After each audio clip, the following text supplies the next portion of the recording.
কাজের মজুরি ঠিক করার একটা নিয়ম আছে, একটা প্রক্রিয়া আছে।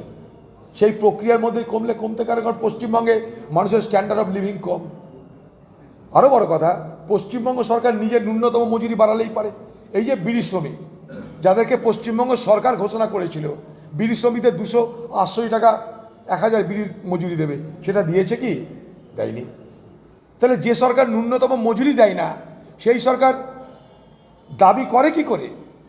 আরও কথা হচ্ছে, এগুলো নির্ভর করে ইন্ডেক্স আছে। প্রত্যেকটা রাজ্যের যে স্ট্যান্ডার্ড অফ লিভিং এবং বাজারের যে মুদ্রাস্ফীতি, তার ইন্ডেক্স আছে একটা।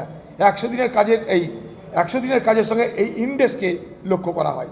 এটা অটোমেটিক কোর্সে বাড়ানোর ব্যবস্থা কংগ্রেস সরকার করেছিল এবং এটা একটা ডিম্যান্ড ড্রিভেন প্রজেক্ট, যত চাহিদা তত টাকা। কিন্তু পশ্চিমবঙ্গে সবই উলটফের হয়। এখানে 100 দিনের কাজ কটা লোক পেয়েছে সরকার তথ্য দিক, আমি চ্যালেঞ্জ করছি। সরকার ন্যূনতম মজুরি কেন বাড়াচ্ছে না?